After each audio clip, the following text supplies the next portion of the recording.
Por favor, abran sus Biblias en el Evangelio de Marcos, en el capítulo número 11, y vamos a comenzar a leer desde los versículos número 15 al versículo número 19. Esa es la porción de las Escrituras en la que vamos a estar meditando en esta tarde, y les pido si gustan ponerse de pie para la lectura. Después oramos y comenzamos a estudiar esta porción de la palabra del Señor. Dice la palabra del Señor de la siguiente manera: Vinieron pues a Jerusalén, y entrando Jesús en el templo, comenzó a echar fuera a los que vendían y compraban en el templo, y volcó las mesas de los cambistas y las sillas de los que vendían palomas. Y no consentía que nadie atravesase el templo llevando utensilio alguno. Y les enseñaba diciendo: ¿no está escrito, mi casa será llamada casa de oración para todas las naciones, mas vosotros la habéis hecho cueva de ladrones? Y lo oyeron los escribas y los principales sacerdotes, y buscaban cómo matarle, porque le tenían miedo, por cuanto todo el pueblo estaba admirado de su doctrina. Pero al llegar la noche, Jesús salió de la ciudad. Vamos a orar, hermanos. Padre, en esta hora queremos ir delante de tu presencia en oración antes de estudiar tu palabra, porque reconocemos, Señor, que somos hombres y mujeres que tienen necesidad de ti y que separados de ti nada podemos hacer. Tu palabra nos muestra claramente que tu Santo Espíritu tiene el ministerio de alumbrar los ojos de nuestro entendimiento, porque muchas veces podemos leer tu palabra sin ni siquiera darnos cuenta del significado que tu palabra tiene, porque podemos leerlo de una forma intelectual, pero solo cuando tú abres nuestros ojos nos das entendimiento para comprender no solo lo que el texto dice, sino cuáles son las implicaciones para nosotros en nuestro día. Y en esta hora, Padre, quiero rogarte que tú tengas misericordia de nosotros y nos ayudes en esa forma, así como lo haces cada día que abrimos tu palabra para meditar en las Escrituras. Ruego, Señor, que este tiempo sea un tiempo donde tú controles todas las cosas como siempre lo haces, Señor, pero que nuestras mentes y corazones sean dedicados en devoción y concentración al estudio de tu palabra. Estas cosas te las pido en el nombre de Cristo Jesús. Amén. Pueden sentarse, hermanos. El título de mi mensaje es Celo por la verdadera adoración a Dios. Y quisiera comenzar en esta mañana, en primer lugar, hablando de algo que viene en los libros de la teología sistemática. Todos ustedes que estudian la doctrina bíblica van a llegar a una porción que se llama la teología o la doctrina de la iglesia. Y generalmente todas estas comienzan definiendo qué es la iglesia visible, la iglesia invisible y la iglesia universal. Cuando estudiamos estas doctrinas esta doctrina nos muestra que la iglesia visible es la iglesia local. Somos aquellos que nos vemos, que nos congregamos y que todos los domingos nos reunimos para adorar al Señor y nos reunimos entre semana.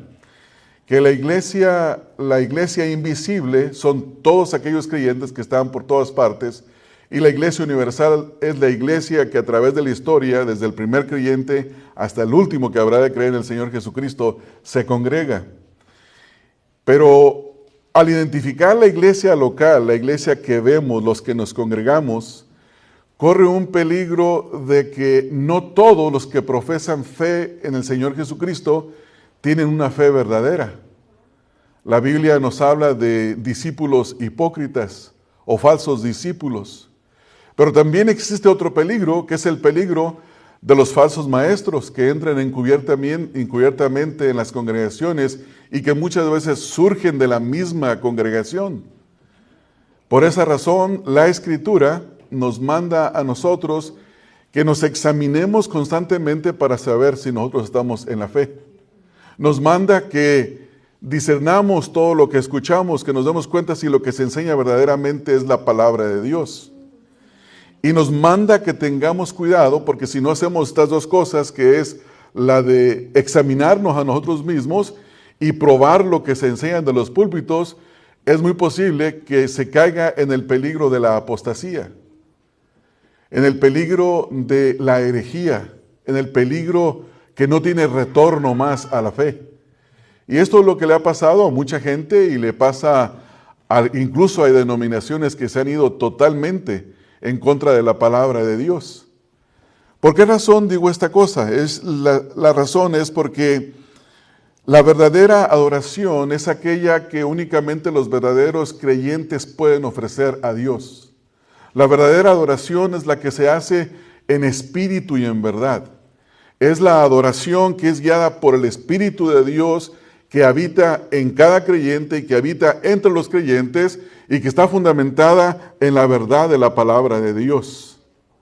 En el tiempo en el que se escribió este Evangelio de Marcos, hemos llegado a una porción de la Escritura, leído una porción de la Escritura, aquí en el versículo 15 al 19, donde el Señor Jesucristo entra al templo para limpiarlo, entra a purificarlo, y cita la Escritura del Antiguo Testamento, el profeta Isaías y el profeta Jeremías, recordándole al pueblo que el templo, la casa de Dios, debe de ser llamada casa de oración. Y la razón de esto es porque el pueblo de Israel, los líderes de los judíos, se habían desviado, hasta cierto punto habían pervertido el propósito de la casa de Dios. Se habían convertido en líderes religiosos hipócritas que tenían una apariencia externa, la cual era muy envidiable por la gente, pero en realidad ellos eran simplemente hombres que eran estériles en frutos. Y de esa forma, en el contexto, en el versículo número 12, encontramos que el Señor Jesucristo maldice a una higuera. Dice la Escritura en el versículo número 12 que el Señor sale de Betania y tuvo hambre, y al ver a una higuera, noten ahí que dice el versículo 13, que tenía hojas, tenía una higuera que tenía hojas, fue a ver si tal vez hallaba en ella algo, pero cuando llegó a ella nada halló sino hojas, pero no era tiempo de higos. Entonces Jesús dijo a la higuera, nunca jamás coma nadie fruto de ti, y lo oyeron sus discípulos. Esta higuera fue maldecida por el Señor Jesucristo y Él, actuando en su ministerio de profeta, pronunció maldición para utilizar esta maldición, esta higuera, y secarla y hacer una ilustración, una metáfora para referirse al pueblo de Israel, que tenía una apariencia externa hermosa, así como eran las ceremonias, cómo se vestían los líderes, cómo actuaban, pero era una ceremonia vacía, no tenía frutos para con Dios. Y al maldecir la higuera, el Señor le está profiriendo juicio contra ella, pero en realidad es un juicio contra la nación de Israel y específicamente contra el liderazgo de Israel. Después de este acontecimiento, el Señor Jesucristo viene al templo.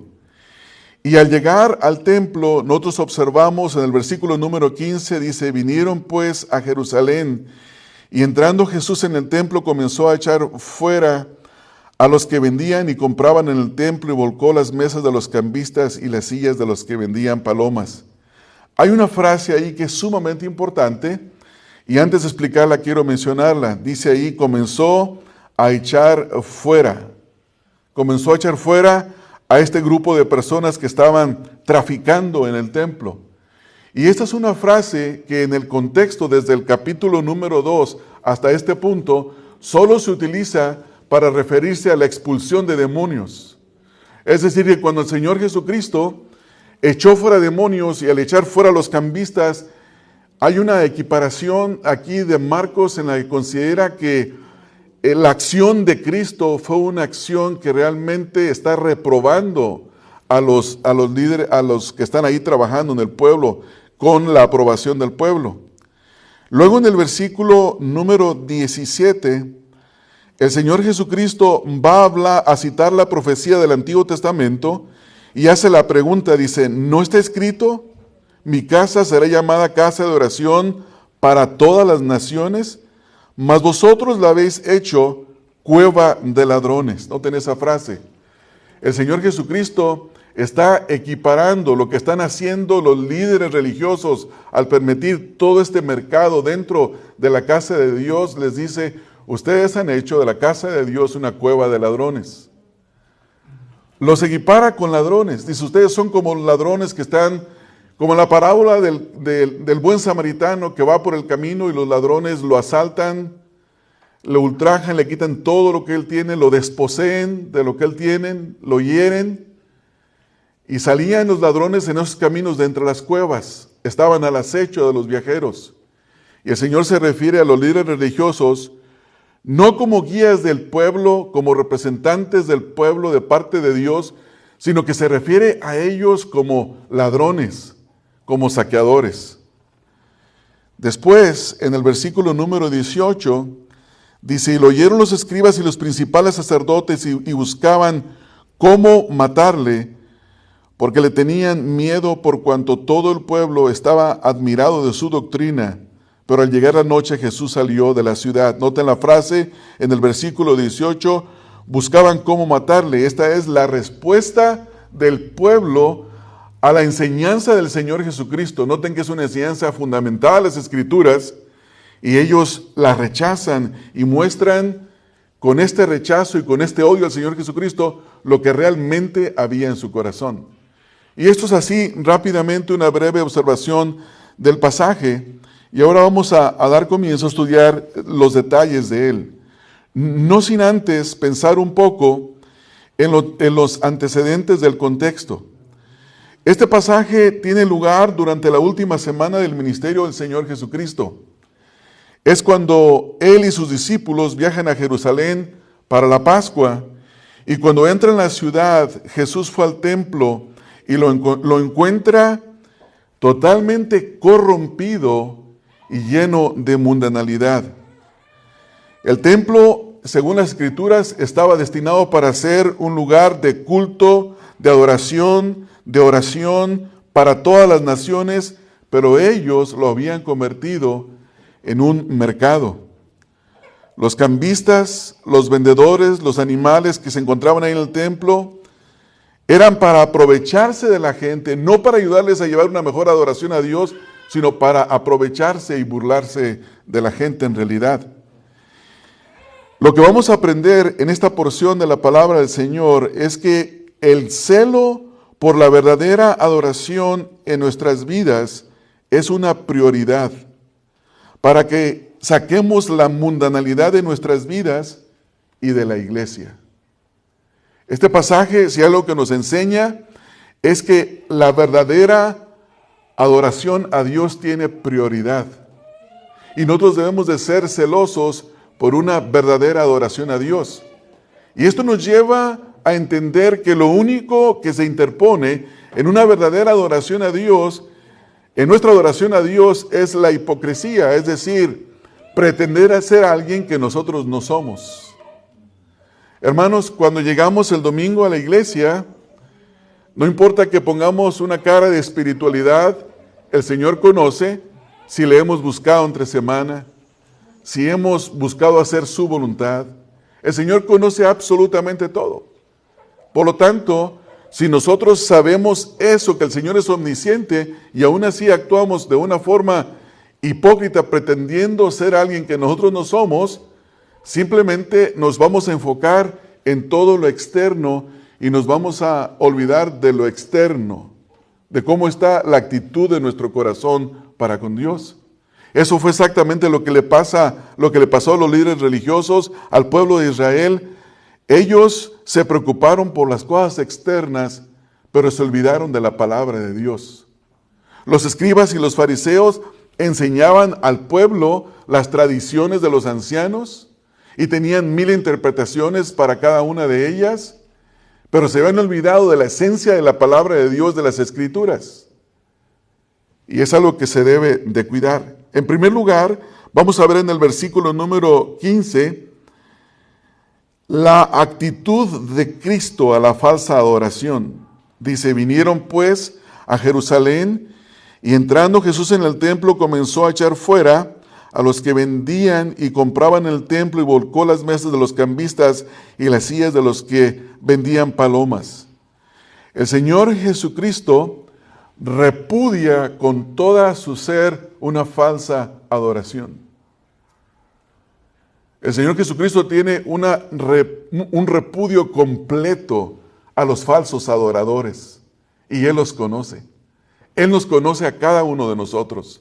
No podemos presentarnos delante del Señor pretendiendo que nosotros realmente vinimos a adorar a Dios cuando en realidad no le adoramos.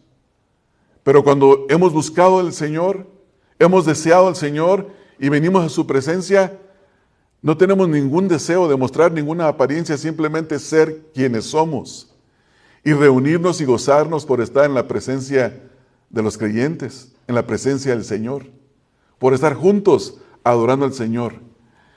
El Señor Jesús viene al templo. En este contexto hay una explicación de de Marcos, donde presenta al Señor Jesucristo en tres formas. En primero, como profeta, cuando maldice la higuera. En segundo lugar, en primer lugar, como rey triunfante que entra a Jerusalén. En segundo lugar, como profeta cuando maldice la higuera. Y en tercer lugar, como sumo sacerdote. Él es el sumo sacerdote verdadero. El escritor de Hebreos dice que no tenemos un sacerdote que no se compadezca de nuestras debilidades, sino uno semejante a nosotros, que fue tentado en todo, pero sin pecado. Y eso es algo glorioso. Y el Señor Jesucristo, siendo un verdadero sacerdote, muestra lo que un verdadero sacerdote haría en el templo de Dios. No permitiría que la adoración se prostituyera, se degradara a tal punto como había llegado. Y la mejor respuesta para la perversión de la adoración era mostrar su repudio, y dice la Escritura, comenzó a echar fuera. Esta es una acción continua que duró mucho tiempo. Se dice, según los comentaristas, que aproximadamente se reunían 90,000 personas para adorar al Señor en esos días.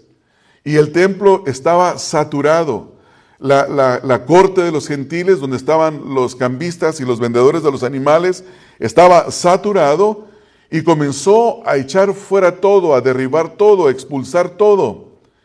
Y esta es una acción que muestra al sumo sacerdote, al verdadero sumo sacerdote, Jesucristo, el Hijo de Dios, mostrando un celo por la verdadera adoración. Él los echa fuera.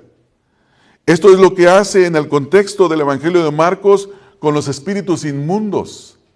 Un espíritu inmundo es alguien, en este caso un espíritu, que no está apto para la adoración ceremonial. Y lo que hace Cristo aquí es decirles a ellos con su acción de que ellos no están haciendo la obra de Dios. Ellos no son aptos para adorar a Dios. Los está reprobando. Y esto es importante porque nos muestra a nosotros que cada uno de nosotros debe de cuidar la forma en la que adora a Dios. La Escritura nos manda a adorar a Dios en espíritu y en verdad. Nos manda a adorar a Dios una adoración pura, limpia, que sea guiada por el Espíritu de Dios, fundamentada en la palabra de Dios, y no una adoración sincretista, que mezcla lo impuro con lo sagrado. Y esto es algo que se ha hecho en muchos lugares. Mucha gente queriendo ser relevante a la cultura del mundo ha buscado conformar a la iglesia como el mundo, para que el mundo se sienta atraído a la iglesia. Y han logrado hacer muchas cosas. Por ejemplo, en Seattle, Washington, quizás ustedes han escuchado mencionar el nombre de un pastor llamado Mark Driscoll. Él tenía como meta alcanzar a toda la juventud en Washington. Y tenían unos estudios bíblicos que atraían a la juventud, tenían un edificio que atraía a la juventud, estaba pintado de negro por fuera, tenía un nombre bastante peculiar, fundamentado en el libro de los Hechos, Mars Hill. Era un lugar que estaba destinado a alcanzar cierto tipo de personas. Pero ocurrió un problema con Mark Driscoll, que comenzó a utilizar un lenguaje muy gráfico en el púlpito. creyendo que lo gráfico de su mensaje iba a atraer más a los muchachos que no podían alcanzar con un vocabulario normal. Ese lenguaje gráfico comenzó en poco y fue aumentando a tal punto que no solo tenía la intención de alcanzar a los demás, sino que tenía la intención, más dicho, mostraba la intención que había en el corazón del predicador. Se le hicieron muchas exhortaciones. Públicamente se sabe que hombres piadosos, influyentes, le escribieron cartas, exhortándolo que cambiara. No cambió. Y una iglesia de miles de personas con mucha influencia, hermanos, ellos se puede decir que son los padres, ellos fueron los padres del uso de la tecnología moderna. Ellos fueron los primeros que tenían un podcast en Apple, en iTunes, en todo esto. Ellos manejaron todo, el media, todo lo que es media, lo manejaron de una forma tremenda. Ellos que eran tan grandes, tan fuertes, desaparecieron de la noche a la mañana. De repente renuncia al pastor principal, viene una serie de renuncias, viene una serie de acusaciones, se liquida todos los bienes de la congregación y Mark Seals desaparece. ¿Por qué razón? Porque desde el púlpito comenzaron a tener, desde el púlpito y en su metodología para ganar a la gente, hicieron una mezcla de lo sagrado con lo profano. Y el resultado fue nada, se destruyó, todo se terminó. Y aquí vemos que el Señor Jesucristo está echando fuera a los vendedores y a los cambistas, y lo que está haciendo es mostrarles un verdadero repudio a estas cosas. Marcos menciona aquí a los vendedores, a los cambistas, a todos aquellos que están encargados de proveer para la gente. Es como que la idea es, nos importan ustedes, queremos que tengan una buena experiencia.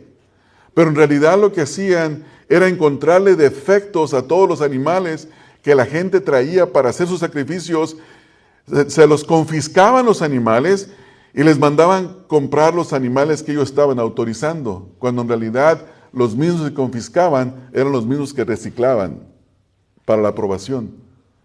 Y lo que era en realidad era un robo. Habían hecho de la casa de Dios una cueva de ladrones para enriquecerse. Y el Señor Jesucristo muestra con la actitud de echar fuera todo esto un verdadero repudio a una falsa adoración. En segundo lugar, vemos en el versículo número 16 que el Señor Jesucristo impide el atravesarse por el templo. Dice el versículo 16, y no consentía que nadie atravesase el templo llevando utensilio alguno.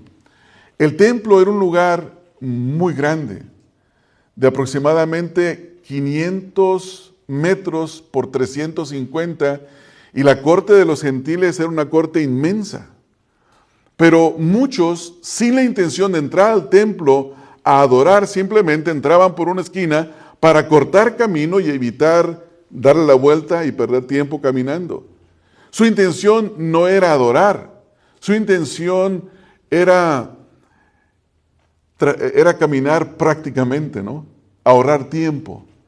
Y esto muestra una actitud de un mal uso de las cosas sagradas. Cuando nosotros venimos a la iglesia, hermanos, no hemos venido a la iglesia simplemente para tener comunión con los hermanos y hacer una vida social entre nosotros. Que hay personas en la iglesia, a través de los años me ha tocado ver gente que dicen, mira, si quieres vender tu producto, vete y hazte amigos en la iglesia, porque ahí vas a establecer contactos. Y hacen sus negocios dentro de la iglesia. Bueno, si alguien puede hacer un negocio, no es que esté mal que entre nosotros tengamos algún intercambio, pero cuando venimos a la iglesia ese no es el propósito. No venimos a la iglesia a hacer intercambios. Hemos venido a la iglesia para adorar al Señor. Los patios que aquí se mencionan en el templo eran un lugar para adorar y no para hacer ventas o cambios del dinero. Aquí el problema es su colocación de esas ventas interrumpía la alabanza. Y el Señor Jesucristo lo que está haciendo es creando y protegiendo un espacio sagrado. No les dice básicamente, no sean transeúntes que quieren cruzar el templo por ahorrar tiempo. O no estén en el templo, en un lugar sagrado, para utilizarlo con otro propósito. Y el Señor aquí está citando las Escrituras. Y quiero pedirles que vayan conmigo a Isaías 56:7. En Isaías, capítulo número 56, en el versículo número 7, encontramos nosotros que el Señor Jesucristo cita las Escrituras y en el versículo 7 dice, yo los llevaré a mi santo monte y los recrearé en mi casa de oración. Sus holocaustos y sus sacrificios serán aceptos sobre mi altar, porque mi casa será llamada casa de oración para todos los pueblos. Dios, a través del profeta Jeremías, está expresando su voluntad, en qué forma el templo se debería de usar. Y de esa manera, hermanos, nosotros podemos tomar una aplicación y pensar en qué forma utilizamos el espacio en el que adoramos a Dios. No solo el lugar físico, sino el tiempo. Cuando un predicador no se prepara para estudiar, porque tuvo una semana difícil o porque simplemente no se preocupa en estudiar la palabra para predicar la palabra, sino que simplemente abre la Biblia, lee un texto y después de ahí se sale y empieza a comentar experiencias personales y cosas que se le vienen a su mente, porque hay gente que tiene habilidad de hablar, pura paja, pero hablan, ¿no? O sea, cosas que no tienen sentido, que tienen cierta apariencia de piedad. Está haciendo un mal uso del tiempo de la oración a Dios. La palabra de Dios, Pablo le dice a Timoteo claramente que se ocupe en la lectura y en la exhortación de las Escrituras. O sea, hay que leerle la palabra de Dios, hay que decirles cuál es el significado de la palabra de Dios y hay que exhortar con la palabra de Dios. Cuando alguien viene a dirigir un canto, hay personas, hermanos, que tienen mucho talento y ellos pueden correr el peligro de que en lo que nos dirigen, su intención es mostrar su talento y no utilizar el tiempo para dirigir al pueblo de Dios a la adoración a Dios. No estoy juzgando a nadie específicamente, pero estoy hablando del peligro que alguien puede tomar para hacer estas cosas. También el Señor Jesucristo tiene en mente Jeremías 7:11, donde dice la Escritura aquí en este versículo, ¿es cueva de ladrones delante de vuestros ojos esta casa sobre la cual es invocado mi nombre? He aquí que también yo lo veo, dice Jehová. Han pervertido la adoración en el templo. Y el Señor Jesucristo no permite que nadie, absolutamente nadie, haga esto. Por eso tiene celo. Dice, y no consentía que nadie atravesase el templo llevando utensilio alguno. Al utilizar utensilios y cruzar el templo mostraba en realidad que su deseo no era adorar, sino simplemente hacer del lugar algo práctico. Y esto nos lleva al tercer punto, donde hay un pronunciamiento del Señor Jesucristo con los dos pasajes que ya leímos. En el versículo 17 dice, y les enseñaba diciendo, ¿no está escrito, mi casa será llamada casa de oración para todas las naciones? Mas vosotros la habéis hecho cueva de ladrones. En primer lugar, noten, hermanos, que el Señor Jesucristo les enseñaba. Esa es una acción continua. El Señor Jesucristo enseña como quien tiene autoridad y no como los escribas. Pero su autoridad no estaba en que Él tenía una voz potente y elocuente. Su autoridad estaba en lo que dice ahí el versículo, ¿no está escrito? El Señor Jesucristo hablaba conforme a lo que está escrito. Y esa es la autoridad que tiene cualquier predicador cuando habla. Fuera de la palabra de Dios no tiene ninguna autoridad. Cuando estamos aquí en el púlpito, necesitamos de leer el texto, explicar el texto, aplicar el texto. Y no hay espacio para ninguna otra cosa más. No hay tiempo para contar anécdotas personales, solamente quizás que sea muy aplicable lo que va a decir, pero sin el propósito de exaltarse. Entonces Jesús es maestro, Él está enseñando y nos da un ejemplo de que la enseñanza tiene que ser conforme a lo que está escrito. Y Él cita las dos referencias bíblicas que ya mencioné y dice: mi casa será llamada casa de oración para todas las naciones, mas vosotros la habéis hecho cueva de ladrones. Han hecho una perversión. Esto ocurre, hermanos, cuando el evangelio se pervierte, todo se pervierte. Absolutamente todo. Hoy en día nosotros sufrimos del mal, no en esta congregación ni en ninguna de nuestras congregaciones que predican la palabra de Dios, pero sí entre los llamados creyentes evangélicos, el mal del evangelio de la prosperidad, que tiene como una premisa básica decirle a la gente que si crees en Cristo todo te va a ir bien y que vas a ser próspero y que vas a ser cabeza, punta y no cola. Pero todo esto, si tú ofrendas, o como dicen ellos, si tú siembras en el ministerio de aquel que te está hablando. Y al final los únicos que terminan llenos de dinero son aquellos que predican el evangelio de la prosperidad. Solamente ellos son prósperos. Y se aprovechan de la ignorancia de la gente y de la necesidad de la gente. En la ciudad de Carajé, cerca de Carajé, hay una librería que se llama Nueva Jerusalén, una librería cristiana. Cerca de ahí, a unas cuadras, hay una tipo bodega hecha templo. Y tiene un gran barandal como representando una figura de un hombre judío con un chufar. Y el falso maestro que predica ahí tenía un programa de radio donde fue confrontado. En el programa de radio él decía: vamos a orar por la gente que está enferma, pero antes de orar por ellos tienen que dar su ofrenda. Y la gente llamaba y decía: mi ofrenda es de tanto y quiero pedir por mi familiar, mi primo, mi hermano, mi hijo, porque tiene esto. Y una señora llama ahí y dice: quiero pedir oración por mi hijo. Bueno, hermana, primero dinos cuánto vas a ofrendar. Y la hermana dice: voy a ofrendar $100. Muy bien, hermana, ¿qué tiene tu hijo?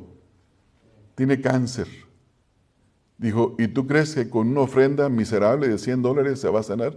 Hermanos, eso es dominio público, está en el internet. Busquen el profeta Amado, ¿no? Y lo van a encontrar. Eso es dominio público.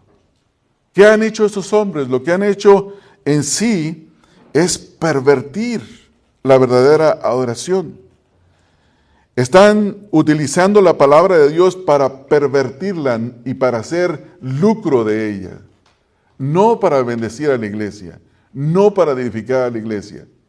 Ellos cada día son más prósperos y la iglesia cada día más pobre. Entonces Cristo cita las Escrituras y en primer lugar nos da un ejemplo que sabemos de enseñar. Enseñemos como dice la palabra de Dios. Primera de Pedro 4:11 dice: si alguno hable conforme a los oráculos de Dios o conforme a lo que está escrito.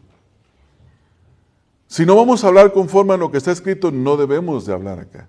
Acá el punto no es qué tan buena apariencia tiene el predicador, qué tan elocuente es para hablar. Hay gente muy elocuente que tan simplemente su elocuencia nos mantiene despiertos, nos entretiene.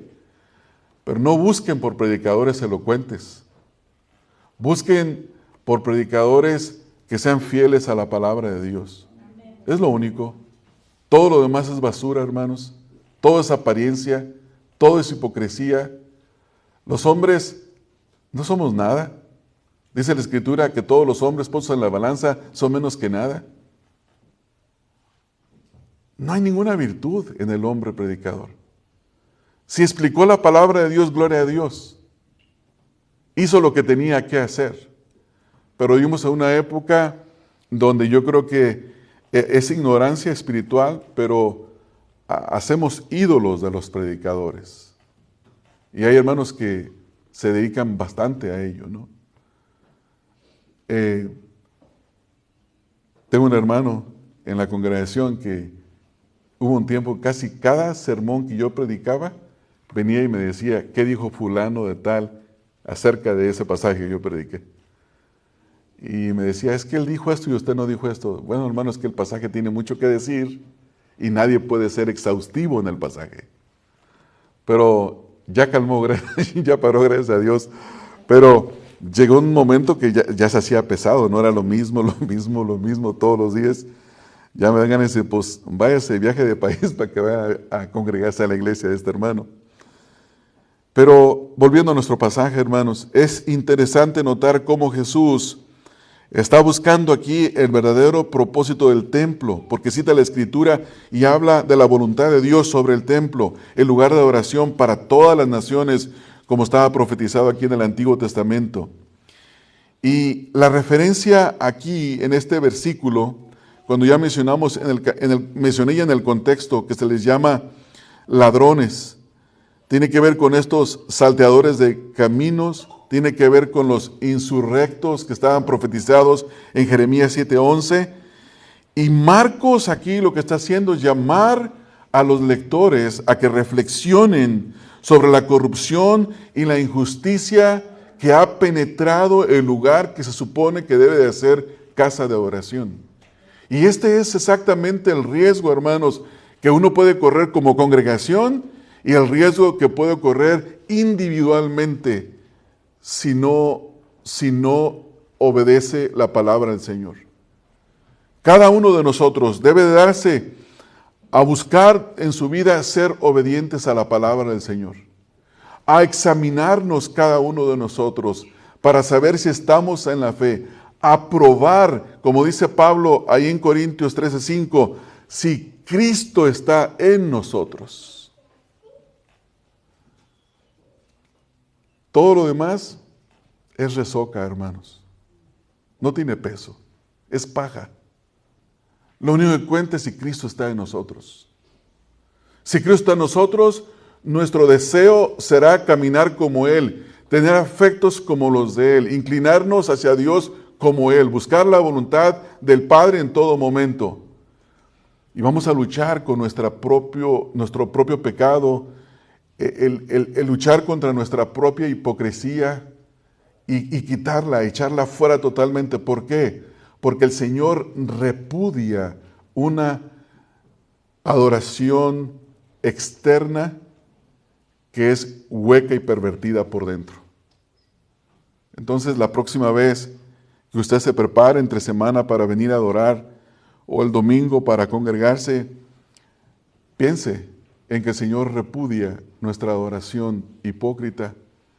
Piense en que el lugar a donde usted va es un lugar para orar, es un lugar para leer la Escritura, es un lugar para estudiar la Escritura, para adorar a Dios. Piense en que la comunión que disfrutamos unos de otros debe ser una comunión sincera. Que no vayamos y le demos la sonrisa a un hermano, pero que nos demos la espalda y digamos algo contrario a lo que hemos manifestado con nuestra apariencia externa. Eso es hipocresía. Si hay alguien en la iglesia que quizás no te cae bien, porque a veces tenemos acciones, tenemos actitudes que molestan a los demás, nos toca orar al Señor. Cambia mi corazón, transforma mi corazón, quita lo que hay en mí. Cámbiame, Señor. Ayúdame a amar como tú amas. Ayúdame a ser paciente como tú eres paciente para conmigo. Porque de otra manera nuestra adoración será corrompida. Vean ahí en el versículo número 18, la respuesta que tienen los líderes. Dice, y lo oyeron los escribas y los principales sacerdotes.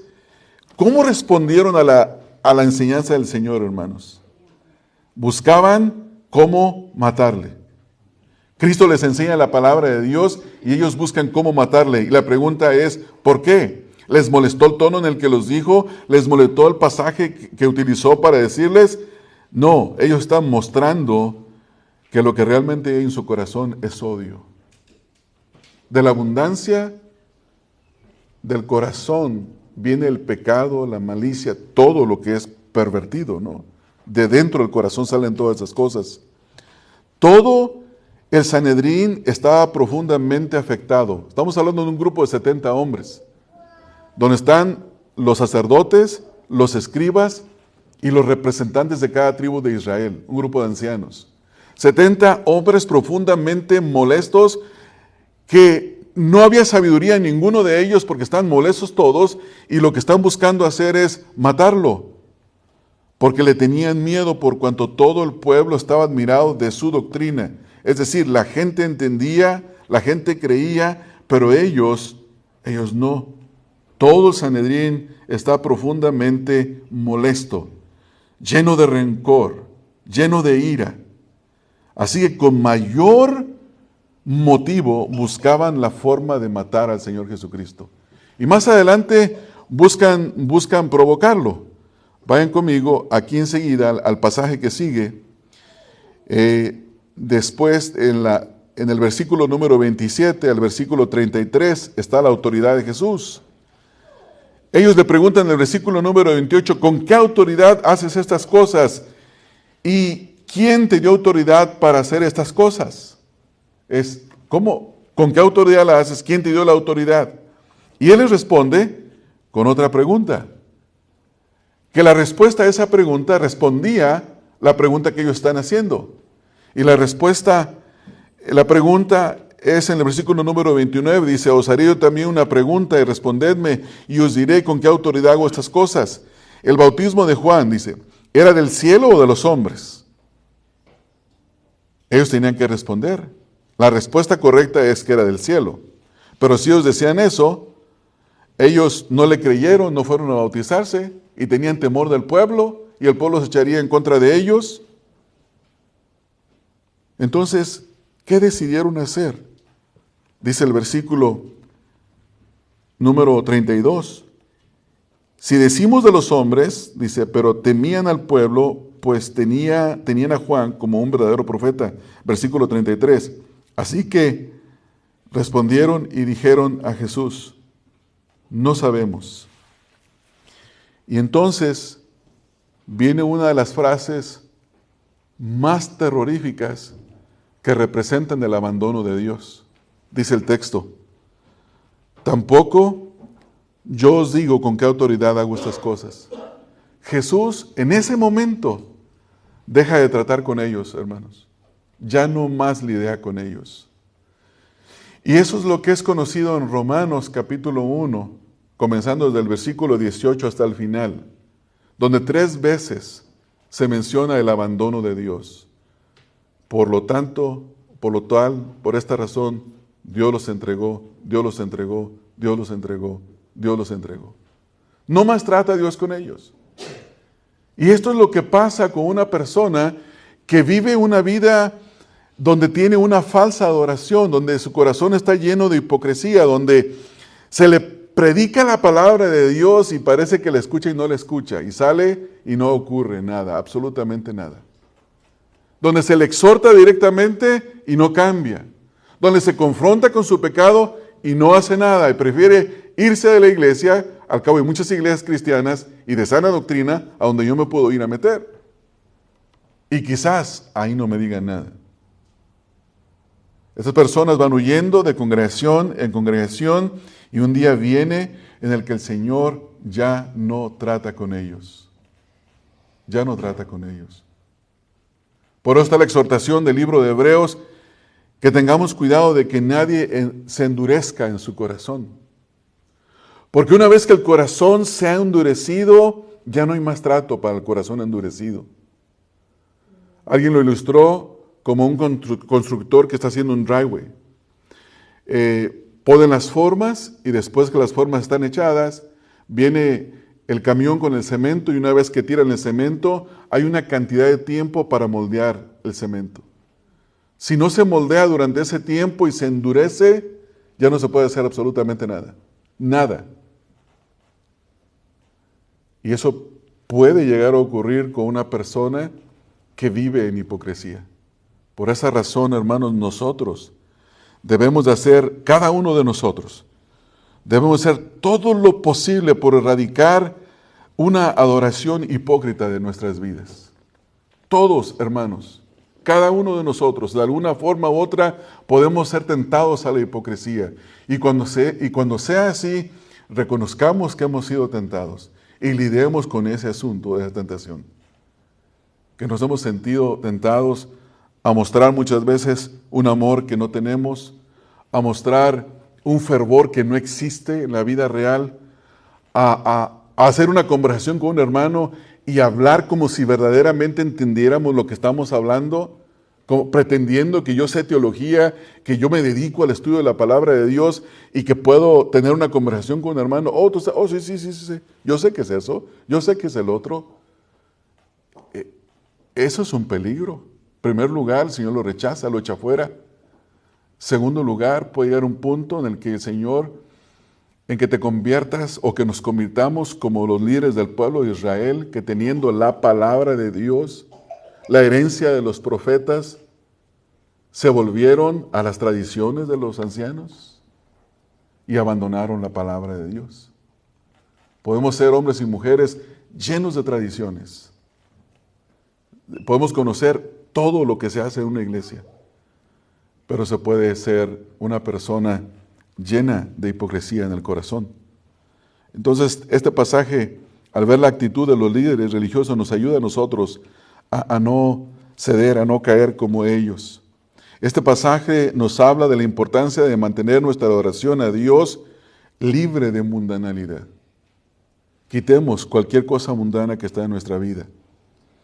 El templo de Jerusalén era una representación física de la presencia de Dios entre su pueblo y estaba destinado a ser un lugar santo y un lugar reverente. De la misma forma es la iglesia, hermanos. La iglesia del Señor Jesucristo. No se juega con la iglesia. Cada uno de nosotros hemos sido comprados con precio de sangre, le pertenecemos al Señor Jesucristo. Somos de Él. Él nos edifica, Él obra, por lo tanto la iglesia se debe de cuidar. Como cristianos, nuestros cuerpos son el Señor Jesucristo, nuestra mente es de Cristo, nuestras acciones deben de ser para Cristo. Y la forma mundana de vida que define a una persona por su mundanalidad muestra que en él o en ella Cristo no ha sido formado. Si Cristo ha sido formado en nosotros, va a ser muy evidente. Si no, no lo será así. Quiero terminar leyendo 1 Juan 2, 15 al 17. 1 Juan 2, 15 al 17 nos sirve a nosotros como una exhortación para recordar que el Señor rechaza la adoración hipócrita o la adoración mundana. No améis al mundo ni las cosas que están en el mundo. Si alguno ama al mundo, el amor del Padre no está en él. Porque todo el que ama el mundo, los deseos de la carne, los deseos de los ojos y la vanagloria de la vida, no provienen del Padre, sino del mundo. Y el mundo está pasando o pasa, y su lujuria, pero el que hace la voluntad de Dios permanece para siempre. Al igual que Cristo expulsó lo profano que había en el templo, nosotros también debemos de expulsarlo. Debemos de examinar nuestros corazones y pedirle a Dios que nos muestre, que nos revele lo que verdaderamente hay en cada uno de nosotros. También debemos ser conscientes de nuestras influencias y de las tentaciones que nos rodean para proteger nuestro corazón contra esas cosas. Además, hermanos, nosotros tratemos de guardarnos de no ser como los líderes religiosos que estaban más preocupados por el beneficio personal que por honrar a Dios, por las apariencias externas que por lo interno. Debemos de buscar siempre darle prioridad a nuestra devoción y obediencia al Señor y mantener siempre nuestro enfoque en el lugar centrado en Cristo y no en las cosas de este mundo. Y ese es el reto para nosotros cada día, para que verdaderamente nosotros individualmente seamos hombres y mujeres que adoran a Dios y como iglesia también podamos ser una congregación que verdaderamente adora a Dios sin hipocresía. Y déjeme decirle una cosa final. No es un pecado imperdonable que nos comportemos hipócritamente algunas veces. Es una tentación en la que se cae. Pero no debe ser una práctica en nuestras vidas. Hay que luchar contra ella para tener una adoración verdaderamente genuina a Dios. Amén. Vamos a orar, hermanos. Padre, te damos gracias por tu palabra, porque en realidad tu iglesia se sostiene por la presencia de tu Santo Espíritu y por tu palabra, Señor, que nos nutre, que nos santifica, que nos guarda. Padre, oramos para que cada uno de nosotros, al haber escuchado y leído esta porción de tu palabra, podamos meditar en ellas y no imitar a los líderes religiosos ni a aquellas personas que estaban haciendo dinero en el templo, sino que más bien tengamos un celo santo, piadoso como el de nuestro Señor Jesucristo, que entendiendo bien tu voluntad en tu palabra, echó fuera a los cambistas y discernió que el lugar de adoración se había pervertido y convertido en una cueva de ladrones, y que lo que él estaba haciendo era exactamente lo correcto. Ayúdanos, Señor, a tener celo como el de nuestro Señor Jesucristo, de tal manera que cuando alguien nos llame extremistas por buscar adorarte en todos los aspectos de nuestra vida, nosotros podemos tener una respuesta verdadera, con mansedumbre, pero sin cambiar lo que hacemos. Ayúdanos, Señor, a mantenernos fieles. Ayúdanos, Señor, a ser vigilantes y sacar en primer lugar la mundanalidad de nuestros corazones y a mantenernos libres de ella. Todas esas cosas, Padre, te las rogamos en el nombre de Cristo Jesús. Amén. Dios les bendiga, hermanos.